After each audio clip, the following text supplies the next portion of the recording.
Traditional उड़द दाल वड़े की recipe. चलिए आज हम बनाते हैं एमपी के सुप्रसिद्ध उड़द दाल के वड़े। जब किसी की मेहमान नवाजी करनी हो तो इस वड़े को बना के हम उनकी मेहमान नवाजी करते हैं। तो चलिए बनाना स्टार्ट करते हैं। यहाँ मैंने आधा किलो उड़द की छिलके वाली दाल ली है, एक छोटी कटोरी मूंग दाल ली है छिलके वाली, और एक छोटी कटोरी बरबटी की दाल ली है छिलके वाली। अब सभी को पानी डालकर इस तरीके से मिक्स करके इनको हम भिगाने के लिए रख देंगे कम से कम 4 से 5 घंटे के लिए। तो 4 घंटे बाद ये दाल अच्छी तरीके से भीग चुकी है और इसको हमने रगड़ के 4 से 5 पानी सभी दालों को धुल लिया है। और थोड़े से हमें इसके छिलके रहने देना है। जितने छिलके निकल रहे हैं आसानी से उतने निकाल देने हैं, बाकी इसमें ही रहने देना है। फिर सभी दालों को एक बाउल में मिक्स कर लेंगे, जैसे उड़द दाल, मूंग दाल और बरबटी की दाल, इसको चौड़ा की दाल भी बोलते हैं। इन सभी दालों को इकट्ठे मिक्स करके सभी को आपस में मिक्स कर लेंगे और फिर क्या करेंगे, मिक्सर की जार में इसको हम पीस के तैयार कर लेंगे। ट्रेडिशनल तरीके से तो इसको पत्थर में पीसा जाता है, लेकिन अब आ गया है ज़माना मिक्सर का, तो हमें अब मिक्सर का यूज़ करना है। तो फटाफट हमने मिक्सर की जार में इसको डाल के ये फाइन सा पेस्ट बना के तैयार कर लिया है।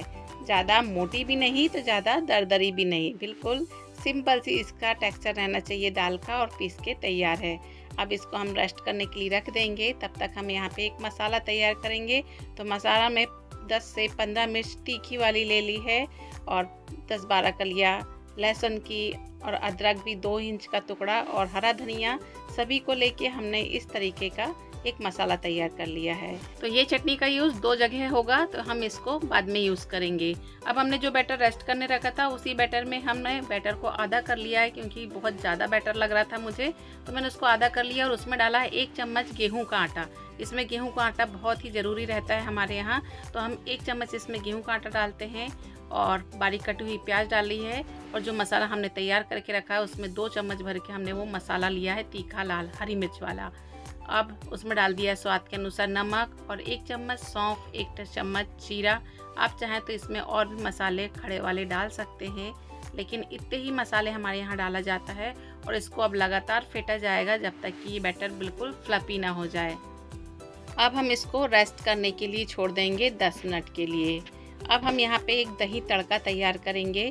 इन वड़ों को दही तड़के के साथ खाया जाता है, क्योंकि जैसे दही वड़े का एक कॉम्बिनेशन होता है ना, उसी तरीके से हमारे यहाँ ये तड़के वाला दही खाया जाता है इन वड़ों के साथ, तो बहुत ही गजब का टेस्ट आता है। तो इस तरीके से आप दही तड़का तैयार करके रखिए। तो यहाँ मैंने एक बर्तन ले लिया था, उसमें डाला था 1 चम्मच ऑयल और गर्म होने दिया था, और लहसुन और अदरक को बारीक बारीक काट के इसमें भून लिया था। फिर डाला था मेथी और राई के दाने, उनको भी अच्छे से चटकने दिया। फिर डाला कड़ी पत्ते, और जो हमने हरी चटनी तैयार करके रखी हुई थी वो चटनी को हम यहाँ पे 1 चम्मच भर के इसी में डाल देंगे, और उसको भी थोड़ा सा भून लेंगे। और जैसे ही वो भुन जाए उसमें डाल देंगे हम ये फेंटा हुआ दही। दही हल्का सा खट्टी होनी चाहिए, तो बहुत ही अच्छा लगता है। तो इसको हमने इसमें डाल के और डाल देंगे थोड़े से मसाले। मसालों में मात्र हमने यहाँ पे हल्दी पाउडर और नमक का यूज़ किया है, क्योंकि स्पाइसीनेस के लिए हमने हरी चटनी डाली थी, इसलिए हमने यहाँ पे लाल मिर्च का यूज़ नहीं किया। और सभी को आपस में अच्छी तरीके से मिक्स कर लेंगे, और गैस को ऑफ कर देना है।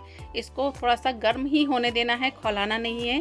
सिर्फ तड़का लगाए, दही गर्म हुआ और गैस बंद करना है, नहीं तो दही फटने लगेगा। तो इस तरीके से दही तड़का हमारा बिल्कुल तैयार हो गया है, और बहुत गजब का टेस्ट आता है हरी चटनी डालने से।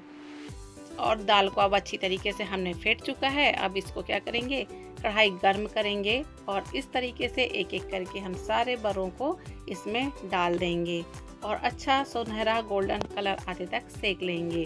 तो थोड़ा डालने के बाद बड़ों को थोड़ा रेस्ट दीजिए, ताकि वो अच्छे से चारों तरफ से हल्के से गोल्डन दिखने लगे। उसके बाद ही हम करछुल से इसको चलाएंगे। तो इस तरीके से हमने इन बड़ों को सुनहरा होने तक दोनों साइड से सेक लिया था।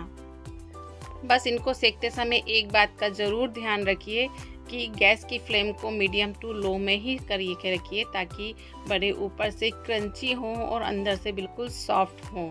नहीं तो ऊपर जल्दी से कलर आ जाएगा और अंदर बड़े कच्चे ही रह जाएंगे। इसलिए इसको मीडियम टू लो फ्लेम पे सेकिए। तो इस तरीके से देखिए अंदर तक सिका हुआ है बड़ा। तो ऐसे ही हमें बड़े को सेकना है।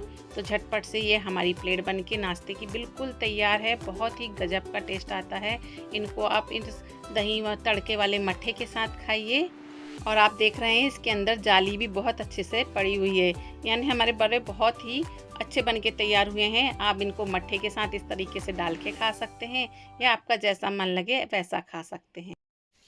कैसी लगी आपको यह रेसिपी कमेंट्स में ज़रूर बताइए। मिलते हैं अगले वीडियो में, तब तक के लिए बाय।